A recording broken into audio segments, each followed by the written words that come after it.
this all of our life. We walk by faith, not by sight. I'll say it again. For we walk by faith, not by sight. I'll say it the third time, and then I'll tell you what the message is about. For we walk by faith, not by sight.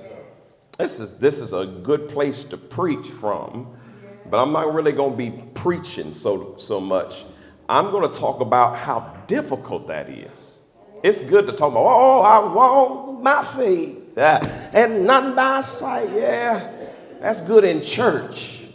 But when I'm out there and I can't see my way, that scripture don't inspire me as much as it does when the tambourine and the drum and the organ and the bishop is sweating with a robe on. But when I'm out there and I don't know how I'm going to pay my bills, and I'm out there and I'm at divorce court, and I'm out there and my baby mama won't let me see my kids, and I'm out there and I've been diagnosed with stuff in my body, it's harder than what it sounds in the church setting. We walk by faith, but not by sight. Now, if you've ever done it in your home, let me give you an example of how tough that can be. I put something on Facebook yesterday, and I put it in my stories because I didn't necessarily want everybody to see it, just the people who took the extra to see it. But I made a tragic mistake that I've never done before in my life and hope to never do it again. But I woke up about 3 o'clock, and it was one of those days where it was cloudy. And so I walked into my bathroom because I had morning breath in the afternoon. So I walked into my bathroom to brush my teeth, and something in me said, turn on the light. But I'm thinking, I really don't need the light. I know where everything is. And so I put the toothpaste on the toothbrush, and I start brushing my teeth and immediately screamed like Home Alone and spit everything out of my mouth. And then I turned the what I thought was toothpaste over and flipped it over, and it said for athlete's foot. I had made a tragic mistake. But I didn't have sight. So what I thought was one thing was something totally different, and I didn't know until I got in it. And sometimes when you're walking by faith and not by sight, you'll get in stuff thinking you know what you're doing, but when you get in the middle of it, it's like, oh my goodness, OMG. You start the business and you got the business alone, but when you're in the middle of the business and you got clients and people are calling you, and sometimes you think, oh my goodness, and the employees you have, you find out they're not worth a dime because everything they put on the application is not true. I'm motivated. Not everybody is motivated. They're motivated to get a job, but when it comes time to do the work, everybody's not motivated, and because you're the boss, it affects everything. So let me give us the title of the message. The title of the message is, it doesn't make sense. It doesn't make sense. One more time, it doesn't make sense. But here's the subtopic. It makes faith. There's some things that don't make sense, but it makes faith. Somebody say, preach, Pastor. I'm going to try to walk it through because I'm actually preaching my own life. So let me read this. Sometimes faith leaves us with more questions than answers. Let me put this picture up on the screen. How, who, what, when, why, where. Sometimes when you're walking by faith and you're trying to live this Christian life, it leaves you with a lot of questions. Let me give you some of the questions that somebody will understand this and find themselves in this. We'll put these questions up. Why does that person keep doing that? You ever have somebody in your life that keep doing things and you done forgiven them once and twice, and they talk about, oh, well, I'm your friend, but why do you keep doing that when you know I don't like it? And you say you're my friend, and sometimes you say you're a Christian like I'm a Christian. You go to church that I can go to, but why do you keep doing things that keep harming me personally? Why are you like that? You ever had anybody in your life you want to ask, why are you like this? Why are you always jealous when I get blessed? Why? And then, what about this? What was I thinking? You ever get in the middle of something And after the decision is over and the choice was made and you get into the consequences, you ask yourself, what was I thinking? Some of y'all, when you do get to divorce court, you're thinking, what was I thinking? How did I ever love him or her to begin with? Because sometimes in the heat of the moment, we make decisions that we pay for later. What was I thinking? What about why does everything seem so hard these days? Sometimes it's hard to do the simple things. The simple things seem hard. I'm just trying to do something simple. I'm trying to go put gas in my tank because I'm on a half a tank. So I'm going to put gas in my tank, but then my car dies before I get to the gas. This doesn't make sense. Oh, I didn't know the gas hand broke. And when it said it was on half, it was really on empty. But I didn't know. So why is everything so difficult? Why is it so hard? Sometimes we just go through stuff that doesn't make any sense. Doesn't make sense, but it makes faith. Why aren't you healing, my loved one? People get up home about, I got healed and I got touched, but I got somebody I've been praying for a long time, and they haven't come out the hospital. I done visited them several times. I done give them oil. I done prayed. I done fasted, and they're still in the same position. I know you're a healer, but why aren't you healing my loved one? How do I always end up broke? I just got my taxes back. I just got my money and I'm broke 2 days later. How do I always end up broke? And I'm not broke because I did stupid stuff, but things start breaking down around me. The water heater went out. The furnace went out. I was getting ready to go on vacation, but I can't go on vacation because stuff keeps happening around me. Why is it this way? Now, if I was out there doing dirt and I was out there sneaking in the back and always doing dirt, I would understand that. But I've been going to church every Sunday. I've been praying. I've been reading my word. And it seems like things would be different, but they're not. This doesn't make sense. Or why do people misunderstand me? Or when will it be my turn to be blessed? Or why didn't the thing I expected to take place happen the way I expected it to? If you've never had any of these questions with God, you haven't been saved long enough. Because life will present you with questions, and sometimes faith leaves you with more questions than answers. So let me give you this quote from Bob Goff. Bob Goff says it this way: wanting to have all the answers now isn't bad, it just isn't faith. Stay the course. Man, sometimes I want to hear God say, I'm going to turn it around in 24 hours. But sometimes God says, stay the course. Stay on the path you're on. I may not answer everything you want me to the way you want me to, when you want me to, how you want me to, but stay the course. And if you don't know what to do, keep doing what you've been doing. As long as you're doing what God tells you to do, keep coming to church. Keep giving in the offering. Keep praying. You may have to pray and cry, but keep doing it, because it doesn't always make sense, but it makes faith. If you can see every step, it's not faith. If you have every answer, it's not faith. If you can put 2 to 2 together and always come up with 4, it's not faith. Sometimes the people you love the most are the ones that'll stab you in the back, but stay the course. Don't you get off the course, because one thing I've learned is if you get off the course, you lose all the momentum you once had. I tell this story a lot when I think about this. I think about growing up on 1901 North Elgin and wanting to go to the mall and deciding I was going to catch the bus to go to the mall. And when the bus came back by, it was actually going back to the station. So I could get on the bus and go back to the station and connect to go back to the mall. But I'm already on Elgin, so I'm going to start walking. But it was a summer day, and I got hot.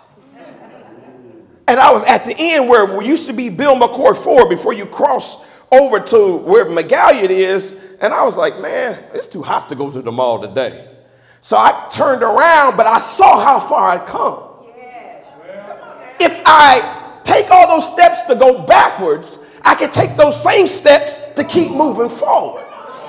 And eventually I got to the mall because I wouldn't turn around. It was hot. It was uncomfortable, but I've come too far to turn around now. I don't feel no ways tired. I've come too far to give up. I've come too far to backslide. I've come too far to quit. I've come too far to throw in the towel. I don't understand what I'm going through, but I got to stay the course. One thing I've learned is nobody that's a quitter ever gets it all God has for them. You have to stay the course. All right, let me put this up. The fight of faith. The Bible calls it the fight of faith. In a fight, you might win and still take some shots. Mike Tyson said, everybody has a boxing plan till you get hit in the mouth. You have a plan. I'm going to stick and weave and bob and move, and then you get hit. And when you get hit, you got to fight. And sometimes the fight is, all you got to do is outlast. The fight of faith can cause you to question your standing with God. You can get in such a fight of faith, you can think, man, you know what? I don't even know if I'm saved. Because if I was saved, God would be doing more for me. I don't know if God loves me. And we all have some sin in our life and some mistakes in our life we can trace and point. The reason why God isn't blessing me is because I used to be into this. And sometimes I think about this. Now, I got this girl in my phone, and every now and then at 2 a.m. I want to text her when I know I shouldn't be texting her. And that's why God is not blessing me. Stop believing all that stuff. You're just in a fight of faith. God still loves you. He's still on your side. Keep moving. Stay the course. Let me put this picture up. I'm just working through this. God's not mad at us. He's making us. God's not mad at you. He's making you. He's not messing with us. He's molding us. See, for where you are going, you got to have something when you get there. So God is working on you now, and the work hurts now, but it produces something later. Ask the man that has a six-pack of abs and is 40 years old. It's easy to have a six-pack of abs when you're 19, but if you're 40 and still have a six-pack of abs, that means you had to do some stuff that was uncomfortable. You had to do some sit-ups. You had to cut out some sugar. You had to go to Planet Fitness and know why. And while you're pushing, the result that you had only came through the path of pain. No pain, no gain. God's not mad at you. He's just working on your abs. He's developing you. He is dealing with you. He's teaching you patience. He's teaching you endurance. He's trying to put you in a place so that you can be what God calls you to be. Now, just this past Wednesday, me and my wife celebrated 20 years of marriage. And we thank God for that. But in order to make it 20 years with somebody, you got to go through some stuff. I know a lot of these young people think that when the man gets down on his knee, that's when the battle is over. Baby, no, you don't even understand. Because two have to become one. Brother Jason Johnson would understand this. When we worked in New Venture Gear, we used to grind gears. And when those two wheels would come together, when the grinding wheel would hit the part, you would see sparks. But you were creating something. And when you are creating something, some sparks will fly. Don't you assume when you see a picture of me and my wife smiling that we've always smiled at each other. There's been some sparks. There's been some friction. But baby, we're still together. We're still in this thing because God was making us and shaping us and molding us. And yes, there were some hard days. And guess what? It might be some hard days to come. But we're in this thing. And I don't know what you're married to. You might be married to a dream. You might be married to your Savior. You might be married to breaking an addiction. But whatever you're married to, it's going to cost you something. But God's not mad at you. He's making you. He's not messing with you. He's molding you. Because sometimes it can feel like God is messing with me. I mean, don't nothing go right in my life. I'm the last one to get a break. I see people that don't live half of nothing. They can walk into the gas station, grab a lottery card, and leave with $5,000, and I'm still broke, and I've been giving all my life. I don't understand it, God. He's not messing with you. He's molding you. Because he doesn't mind them getting 5,000 on a lottery card, but he's got a 500,000 blessing for you. So he's got to mold you and make you so that you can sustain when you get to where God's taking you. Let's look at this in Jeremiah 18:1. This is the word that came to Jeremiah from the Lord. God gave Jeremiah a word. Verse 2. Go down to the potter's house. Does it say go to Deliverance Temple? The potter's house. It says go to the potter's house. Does it say go to your nearest church? Does it even say go read the Bible? The potter's house. Does it say go speak in tongues? The potter's house. Now read what it says next. And there I will give you my message. This is one thing I need you to understand. When you are searching for a word from God, sometimes you have to do things outside of the ordinary. There's nothing wrong with reading the word and coming to your nearest church. That's all good. That builds you up. But sometimes when you need a revelatory word, you got to hear what God is saying. God will say, go to the reservoir and just sit there. And you're sitting there like, why am I here? But God is trying to show you something. He's trying to speak something to you. Sometimes God will say, go to the laundromat. Well, I got a working washer and a working dryer. But if you need a word from God, you would do almost anything to get a word from God.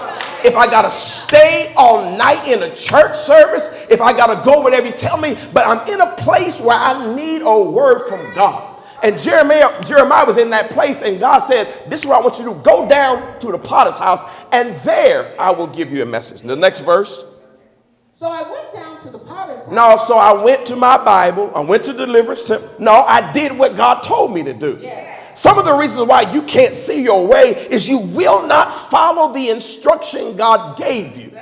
Now, God's not mad at you, but he stopped speaking at the last instruction you failed. In other words, if he says go to the stop sign and turn right, and you turn left, he's not mad at you, but he's waiting for you to get back to the stop sign and turn right for him to speak again. Amen. In other words, it's like the movies that you have part 1 and part 2. It's called a sequel. If you really want to understand part 2, you really need to see part 1 first to make sense. And sometimes things God is speaking to you, you don't understand it because you haven't got back to what he told you to do the first time. So follow his instructions. So I went down to the potter's house and what? And I saw him working at the wheel. He was working at the wheel. The next verse. And the vessel he was making of clay was spoiled in the potter's hand. And he reworked it into another vessel, as it seemed good to the potter. The English Standard Version said he was spoiled in the potter's hand. In the potter's hand while he was working on it. I showed you a picture of a potter as he was working on. Actually, put that picture of the potter up just real quick, those hands. He's working it. Now, one thing I like about this picture, the reason why I chose the picture, is the shape that he's working on. You can't tell, but if you look close, it kind of looks like a heart.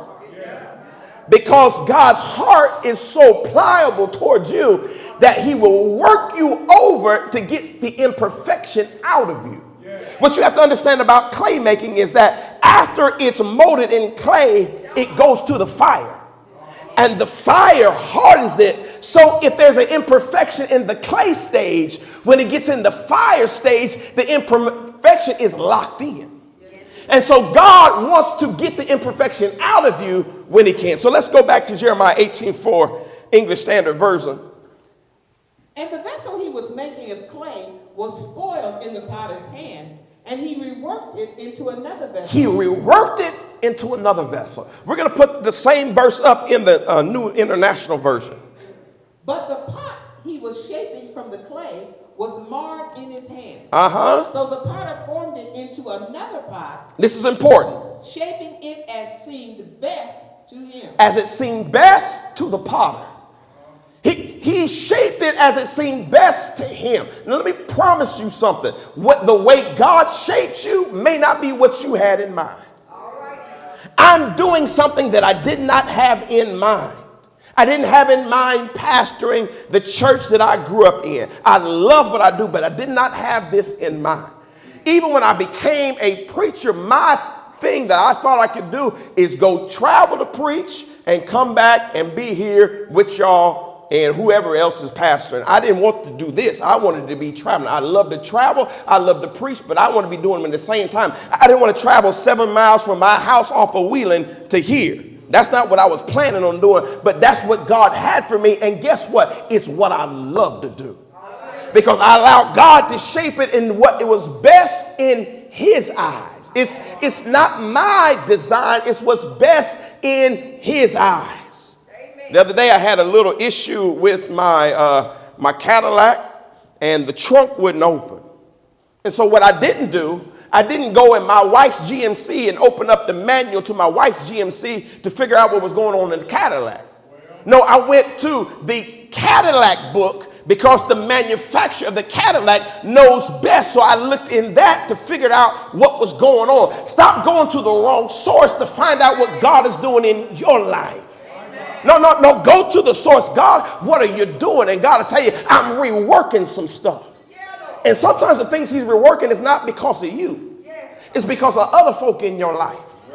You got some people in your life that's really not for you. They say they're for you, but they're not really for you. So I'm reworking some stuff to make them leave you. And when they leave you, you cry to God, why did they leave me? They left you because where you going, you don't need that kind of trash, you don't need that kind of garbage in your life. So let them leave you first, because I know you love them so much, you'll never leave them. But let me make them leave you because I'm working something in you. Some of the best praise you could ever do is go in your little back book and look and say, oh God, thank you I didn't get with that one. Thank you I didn't stay with that one. Thank you that this one walked out on me. Thanks for this one cheated, because I found out that wasn't what God had for me. All right, let's go to the next verse. Then the word of the Lord came to me. He told him he was going to speak to him, and then after he saw this, the word of the Lord came, and he said, what? He said, can I not do with you, Israel, as this potter does? He was talking about the nation of Israel, but for us, the church, or specifically for us, the Christian, can I do to you what this potter does? Read. Declares the Lord, like clay in the hand of the potter, so are you in my hand, Israel. You don't have to say, Jesus, take the wheel, if he got his hands on you. He already got the wheel. He already has control, and he's going to mold you, and he's going to shape you, and he's going to make you, and all of it won't feel good. But I promise you, when you become what God wants you to become, you'll thank God for every trial. You'll thank God for every obstacle. You'll thank God for every tear you had to cry, because it made something in you. People tell me this. They say, you are an excellent father. I've watched you. You don't even know when people are watching you. I watched you, and I see how you interact with your kids. But what they don't understand, it was the 3 miscarriages that we had that makes me love the 3 that I have. Yes, I didn't want the miscarriages, but losing children makes me love who I have, because it's what I went through that makes me appreciate what I have now. It's the raggedy car I used to have that makes me appreciate the good car I have now. It's the small house I used to be in that makes me appreciate the bigger house I'm in now. It's what I went through. It's what I faced. It's what I dealt with that makes me appreciate where I am. Now, this is the one problem when you're raising kids, and especially when you're trying to give your children a better life than you had. They don't always understand. They don't understand having to eat what's on the table, because you make enough money to take them out to eat. It used to be there's only one meal being made. If you don't like it, you go to bed hungry. Ain't no, I don't want that. I want to go this. I want to go that. No, because they don't understand. There's nothing wrong with giving kids a better life, but you got to help them understand. Somebody doesn't have this. Somebody can't go to Red Lobster and order off the adult menu at 8 years old. Somebody can't have this. So I'm going to bless you with this, but I still got to teach you the lesson that you are more blessed than you ever understand. And when God is taking you through things, he's trying to teach you a lesson. What you're crying over, somebody has gone through so much worse. I've been privileged to travel overseas and see different things. And I'll never forget being in Haiti and going to a neighborhood. And the neighborhood is a whole bunch of hut houses. This is the neighborhood. And they don't have nothing. And I seen these kids laughing and playing, jumping. We brought popsicle sticks that we put together in the form of a cross. And they gathered around to get glued together popsicle sticks. You got kids that got everything and they're not happy. They don't appreciate. But they didn't have anything. And then we were walking around to another house and I seen the guide move this way like it wasn't nothing. When I got up to it, it was the head of a donkey cut off, just laying there, flies all around. And they just walk around like it ain't nothing. No big deal. Like we deal with this all the time. And then when we got back to the quarters, they said there's some robbers that's been in the area. So we're giving you an escort. And so we were escorted on motorbikes with guns. And they're like, this is how we normally live. I was so glad I was able to minister to them, but it made me thank God. I don't like everything America does, but thank God I don't have to go through that. So God will teach you. And sometimes the working he's doing is to train you. So when he blesses you, you will not be ungrateful. Amen. There's nothing worse than an arrogant blessed person. There's nothing worse than an arrogant wealthy person. You ever met somebody who's wealthy but real arrogant? Like you're beneath me. Now, I may not have the money you have, but I'm not beneath nobody. Not nary a person on this earth am I beneath. I don't know what your mama told you, but I know who I am. You may be able to buy more than I can buy, but at the end of the day, you put your pants on the same way I put my pants on. You're not better than me just because you have more than me. And what God doesn't want, he doesn't want church people to get blessed and then get an attitude. Pastor Andre, I'm tired of these people sitting on my row, so I'm going to buy the whole row. No, you're going to go on out the door. That's not what we're doing. I don't need your money that bad that I got to cater to you and I got to kiss your behind. My nose is brown enough. It's not going to get no browner, so I'm not going to brown nose behind you just because you got a little money. And that's what God wants to work on us so that when we step in places, we still have humility. If I stand before a president, I'm not going to come back. No, you guys can't touch me. Don't hug me. Excuse me. I was with the president. I don't care who you was with. Do you still know how to hug? Well, hug me with your old bald-headed self. Hug me and act like you got some sense. So we want to be trained for reign. We're training for reigning. So God works on us. Let me put this up, and this will help us too. Disappointment is a sign of your faith. Many of us have been disappointed, and in our disappointment, the devil tells us just give up because you always get disappointed. But disappointment is actually a sign of faith. Amen. It's a clue of faith. Let me give you an example. Brother Allen, if Brother Allen tells me next Sunday he's going to give me $1 trillion, guess what?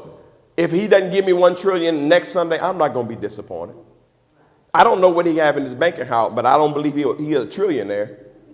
There's nobody in America that we know of that's a trillionaire.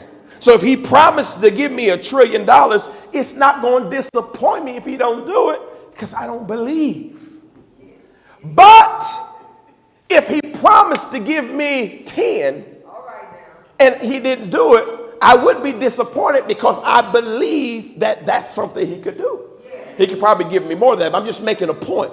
So here's the thing. When you believe God to do something and it doesn't happen and you're disappointed, that means you believed in God.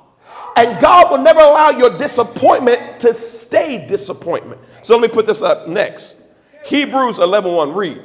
Now faith is the substance of things hoped for. Hope for. So wait a second. It's something you hope for. So true faith means you have to put your hope into something. Read. The evidence of things not seen. It's the evidence of things not seen. So when your heart is crushed, sometimes that doesn't mean that God doesn't love you. That just shows you really believe. And you got to keep believing because when one door closes, another doors will open. Don't ever think because it didn't happen the way you thought it would happen that God has forgotten about you. Use that disappointment that you're going through to push you into something else. Some people say, I never thought I'd be divorced. There's a lot of people never thought they'd be divorced. And just because me and Devin hit 20 years, that don't mean it's all easy street. Folk get divorced at 25 years, 30 years, sometimes 40 years and still walk away. So, and some people said, I thought we would be together forever, and somehow it didn't happen. And yes, it's okay to be disappointed, but don't you give up on life.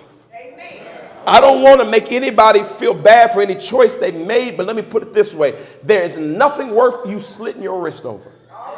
There's nothing worth you taking pills to end it all. There's nothing in this life worth that. Life is too precious. Life is too awesome. If you're still breathing, you need to be thanking God. Now, you may have to see somebody to break through the suicidal things because it's a pressure that comes on you. But you have to remember, it's not worth it. I'm just going to drive off into the lake and leave my babies. My babies will be better off without me. That's the devil. Because your babies are going to grow up missing you. And that same spirit of suicide that was on you is going to try to go through the whole family line. You got to stand up to suicide and say, I will not die. I cannot die. I'm too important to die. If I die right now, I'll never see what God is doing in my life. I got to live long enough to see what God is doing. I have a dream today that one day something's going to happen in my life. So I got to keep on pushing. I want to put this up. Faith is believing and trusting when you don't see and don't hear and don't know why. Hoping in me or hoping in God means moving forward even when nothing makes sense. It doesn't make sense, but keep moving forward. Faith isn't feeling or seeing, it's knowing. Knowing I will never abandon you or let you down. Keep moving. Have you ever driven to a destination and then on the way back from the destination, you go back the road you went, but you don't recognize anything? I didn't see this the first time. And then something started telling you, you're going wrong. You lost. Man, I don't remember none of this. Maybe I should turn. But something in you says, keep going. Because if I turn, I really don't know what I'm going to do. So I'm going to stay on this path because I think I'm going right, but I'm just going to stay. And then all of a sudden you see something that you saw the first time that reminds you, yeah, I'm going right. Or you see a sign that says Indianapolis, 200 miles. I know I'm going in the right direction. Sometimes you don't see anything and it looks like you're lost, but you're on the right path. You just got to keep going. I know that I'm going in the right direction, even though I can't tell I'm going in the right direction. Something inside me says, keep moving. Keep pushing forward. I'm going to get to my destination one way or another. All right, put this up. Disappointment can't be the final resting place of your faith. Disappointment is a sign of faith, but you can't be stuck in disappointment. Because what disappointment means is two words. It's disappointment. If you stay there, it removes you from the appointment that God had for you. So you have to pull yourself up out of disappointment. I didn't get what I wanted to get, but I'm coming back to church. Now, I may not be able to raise like everybody else is raising. I may not be able to holler like everybody else is hollering. I might be back there crying, but I'm still coming. Yeah. My mother and my father, when they were dealing with foreclosure in their house, my dad didn't say, I can't preach because I don't know if we're going to be put out the house. We might be put out the house, but I still got a job to do. I'm coming, I'm preaching. Not only did he preach, he praised. My mama praised and worshiped. Yeah, there were some things they had to do, but it all worked out. But it would not have worked out if they allowed disappointment to set in so much that they can't move forward. If I got to go broken, I'm still going. If I got to go crawling, I'm still crawling. I'm going to find a way to move forward. Yes, I don't understand what I'm going through, but one thing I will not die like this. You're going to have to fight me to get me to give up. I'm still moving forward. I may have to scratch and crawl and scream, but I'm moving forward. I'm not dying. I'm not quitting. I'm moving forward. I'm not throwing in the towel. I'm moving forward. I'm disappointed, but I'm moving forward. My kids aren't saved yet, but I'm moving forward. I don't have the money I want, but I'm moving forward. Because if I stay here, I'm going to get stuck here. So I'm moving. Now, sometimes that means that you got to do a lot of self-talk. Sometimes you have to pull yourself out the bed. That's what depression will tell you. Stay in the bed. Stay in the house. Turn on Judge Judy and watch every episode for the rest of your life. Don't move. No, get up. If you just got to change the room around, do something to say, I'm moving forward. I'm about to take my chair and move it from here to there, but I'm not going to die like this. I'm moving forward. Proverbs 23:17. Let not your heart envy sinners, but continue in the fear of the Lord all the day. Here's one of the problems. Whenever you're stuck in something disappointing, the devil will show you sinners that seem like they're doing better than you. You trying to watch Judge Judy and hear Puff Daddy come on. Look like he's shaking and dancing and throwing money in the air. And you broke as a joke in your lazy boy. And the devil trying to mess with your head. The first thing you need to understand, not everybody you think is a sinner is a sinner. Because sometimes the people that you see on TV, God is actually blessing them. But the devil tell you, everybody doing better but you. And then you walk out your house, finally make it out your house to go to your mailbox, and you see somebody pulling in with paper tags, meaning they got a brand new car. You just want to go in there and stick your head in the sand. But don't let somebody else's blessing stop you from moving forward. Here's the thing you have to understand. Somebody else's blessing is none of your business. Because you don't know what they had to go through to get what they got. So get your eyes off of them and put your eyes on God. That's the problem with this age about social media. People only post the highlights. I don't get on there and say, me and Devin had an argument today. Bless God.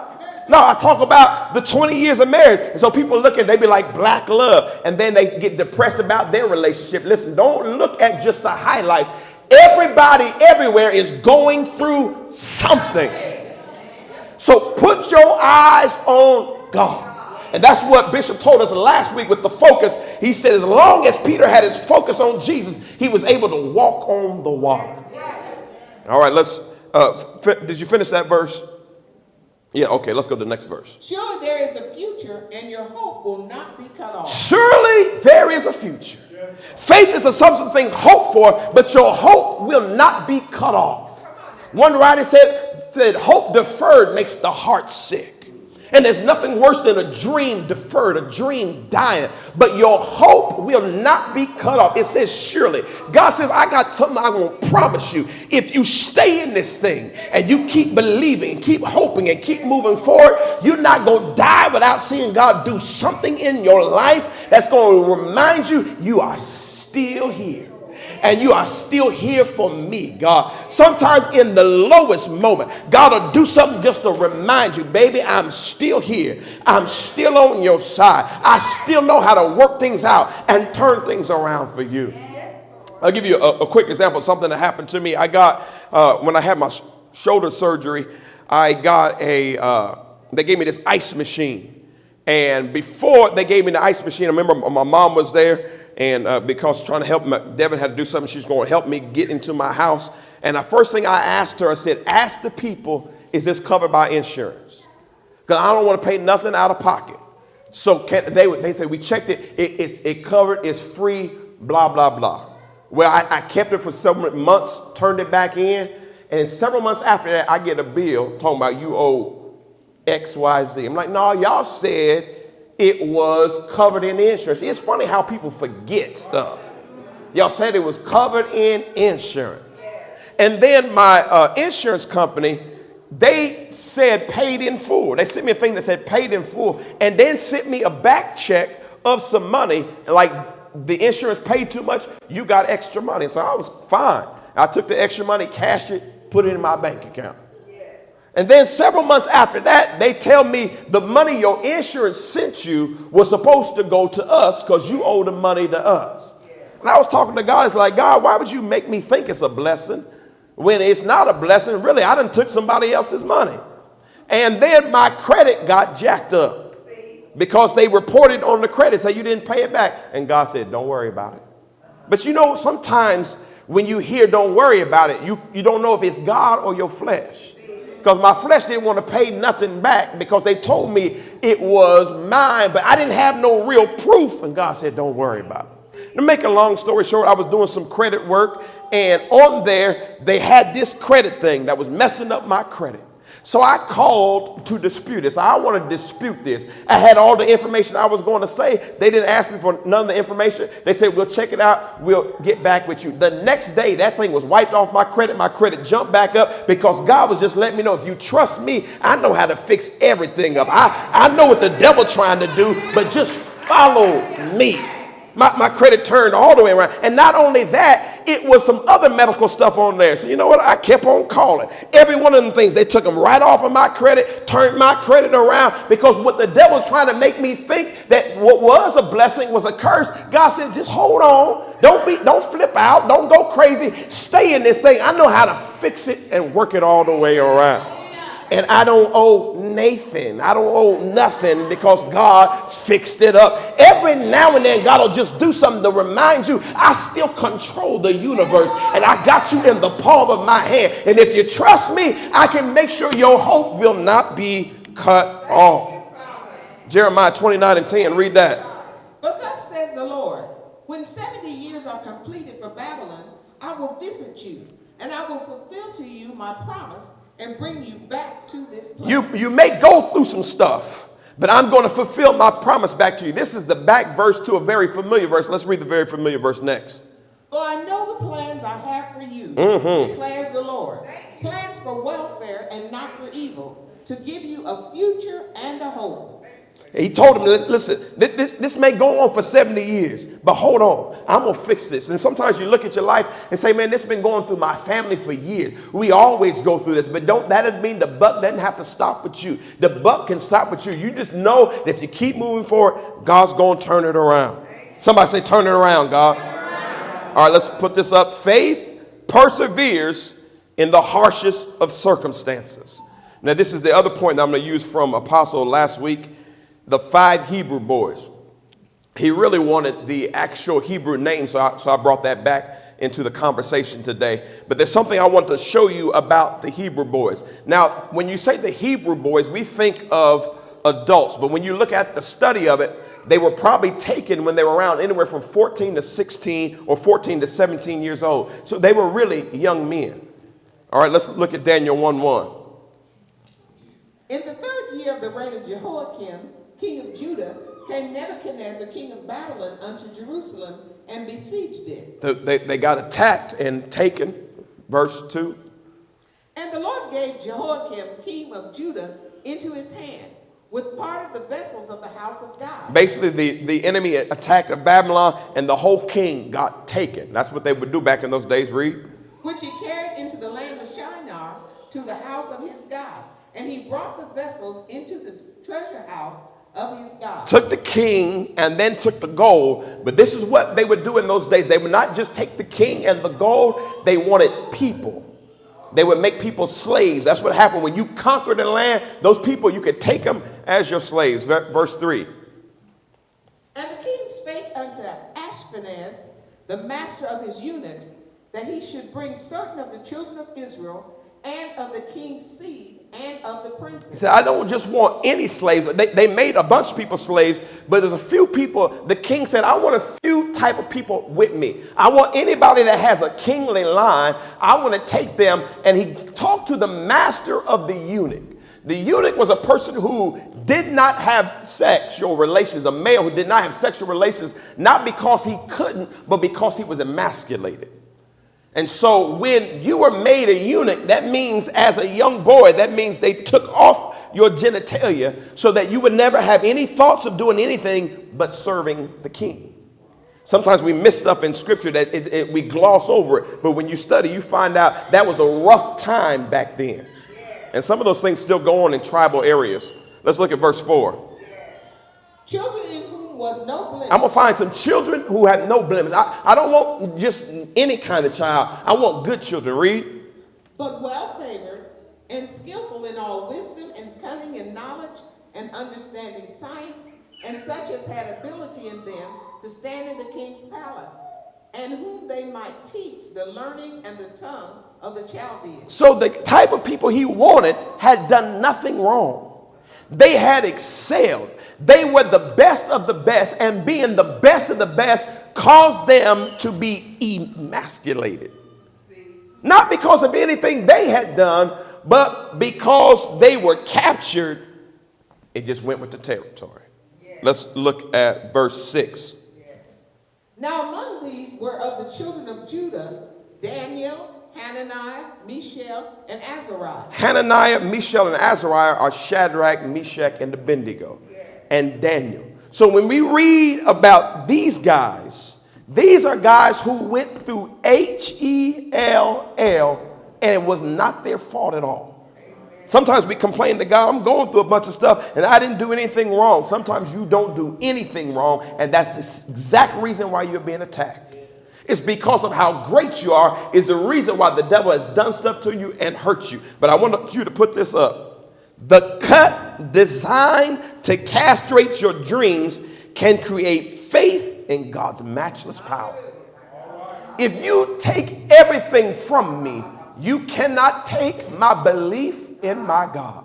So these are the verses that Bishop brought up last month. Read these. Daniel 3:17.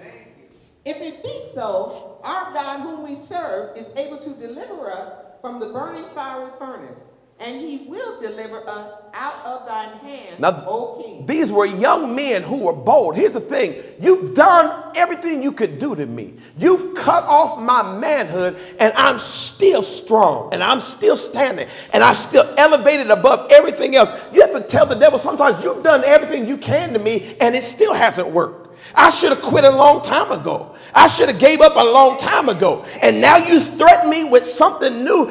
Devil, you a lie. You a lie, and your mother-in-law and your boyfriend and your girlfriend. Y'all all lies. You can't stop me. If you could have stopped me, you would have stopped me a long time ago. I should be in the crazy house by now, but somehow I'm still here. I should have given up on God, but somehow I'm still here. I should have slit my wrist, but somehow I'm still here. There's nothing you can do to me now that will threaten me and scare me. I know who my God is.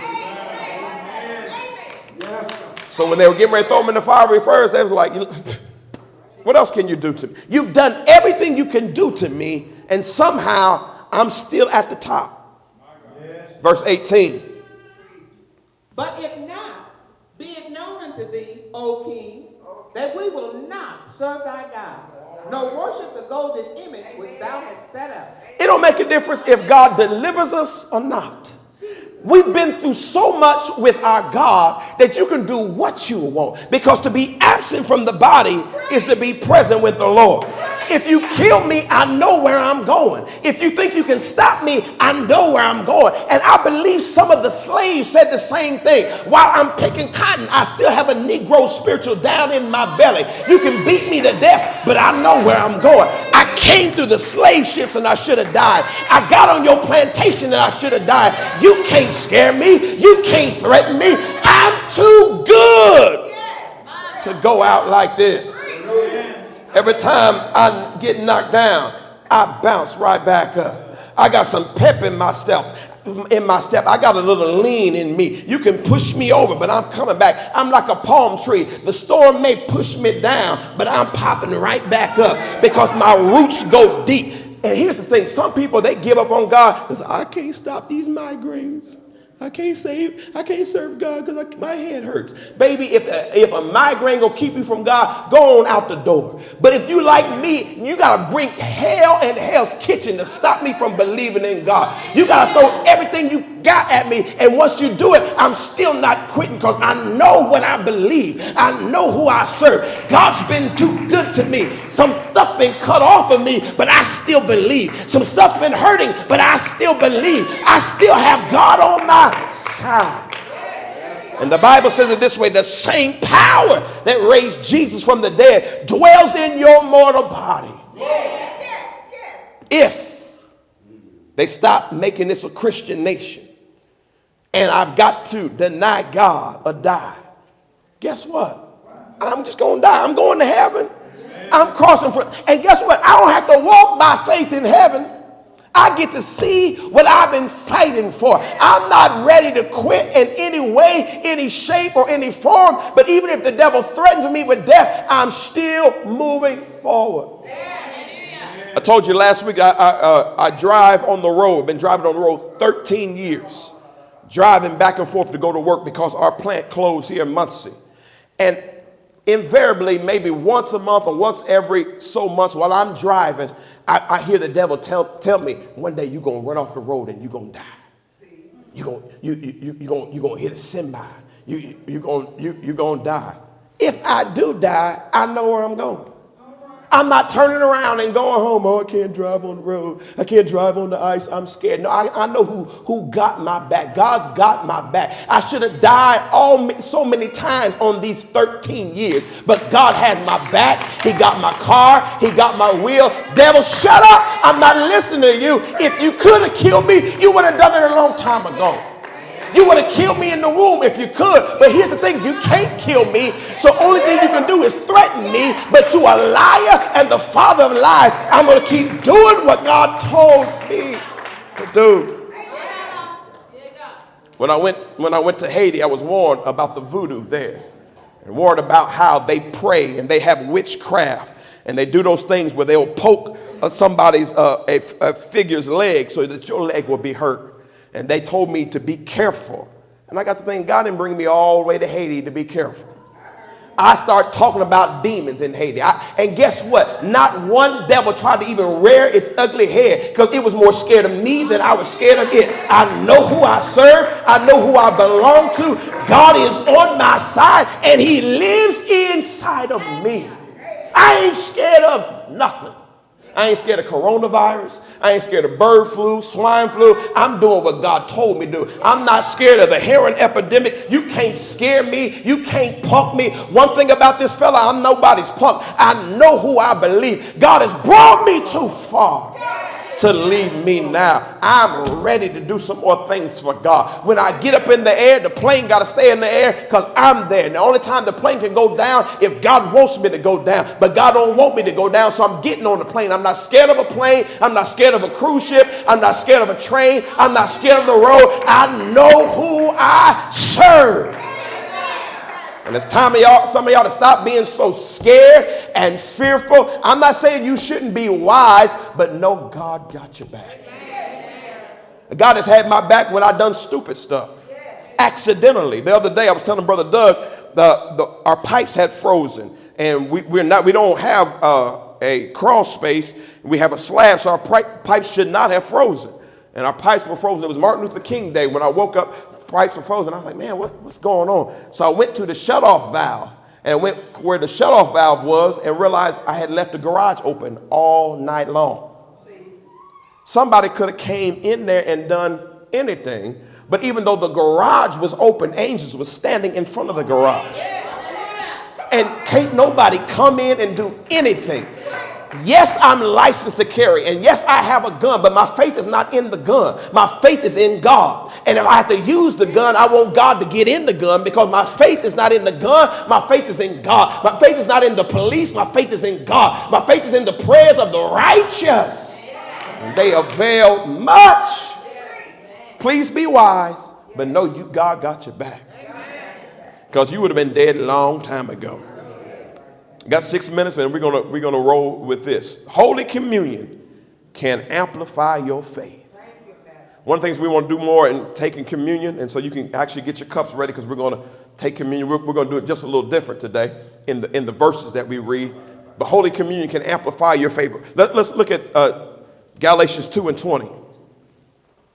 I am crucified with Christ. Yes. Nevertheless I live. Yes. Yet not I, but Christ liveth in me. Christ liveth in me. Why would I be scared when Christ is living in me? Read. And the life which I now live in the flesh, I live by the faith of the Son of God, who loved me and gave himself. He loved me and gave himself for me. So this is why we remember what he did. He loved me and he gave himself for me. Communion celebration. Every time we do it, we're going to call it communion celebration. But I'm changing this for a specific reason. I want to call this coronavirus communion. Now, let me say first, let me give you a First thing, wash your hands. Let's start with wisdom. Wash your hands. If you're sick, get on the live. You ain't got to come in here and cough on us. The live will reach you. Wash your hands. Do what you're supposed to do. But as we take this communion, I'm going to read 3 scriptures that will deliver you from the coronavirus before it ever comes. You know, they have a flu shot. This is your coronavirus shot right now. And now when I say corona shot, we ain't drinking no beer. We talking about the grape juice. Just make sure you understand. But let's look at the first verse. Psalms 91:9 says what? Because thou hast made the Lord, which is my refuge, even the Most High, thy habitation. Verse 10. There shall no evil befall thee, neither shall any plague come nigh thy dwelling. Neither shall any plague come nigh your dwelling. Where you live, no plague can come. I don't care what's in the air. Amen. Where you live, and you live inside your body, no plague can come nigh your dwelling. Let's look at the next verse. 1,000 shall fall at thy side, and 10,000 at thy right hand, but it shall not come nigh thee. I don't care how many folk die. I don't care how many people drop dead. I'm sorry. I pray for them. But as long as I still got work to do, it will not affect me. It will not stop me. It will not touch me. And really, there's still more people that die from the flu than have died from the coronavirus. So don't get all in fear and all scared. Be wise. Do what you need to do. But this communion is your shot to let you know God got you taken care of. Amen. Here's the thing. News is made to be sold. It's made to be told and sold. So when there's a plague, they got to talk about it, talk about it, talk about it, talk about it. And if you get caught up in it, you're going to be scared to leave your house. Do you know how many other viruses are around? Amen. Do you know how many viruses are living in your home right now that you don't know nothing about? It's okay. Listen, we're about to take this communion. We're about to believe and trust God. And even though we cannot see our way, we promise we are still moving what? Forward. Come on, let's stand to our feet and we'll take this communion together.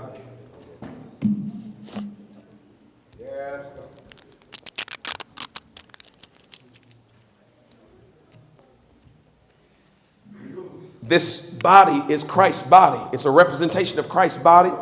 This little bread that's made kind of like styrofoam. It's in representation of Christ's body. And so as we put it on our tongue, he was whipped on his body for our healing. So not just for corona, anything you need healing from. Every month we take the communion, we're believing God to heal our body. We've declared a couple years back that this is a cancer-free zone. That doesn't mean cancer won't attach to your body. That means it cannot stay. Because this is a cancer-free zone. So let's eat the bread.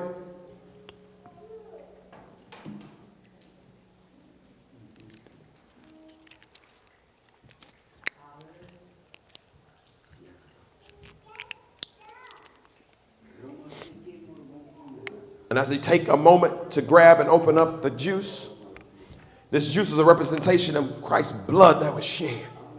There were 7 different places that his blood was shed. They represent 7 different things. I don't have time to get into them. But just know that his blood is important. And when I see the blood, I'll pass over you.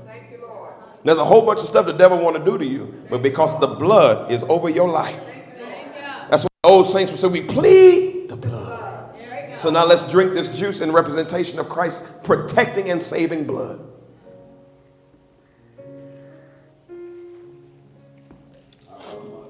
Now as we close, would you do me this favor and shout, I am delivered, by his body, and by his blood. God bless you. You are dismissed this morning.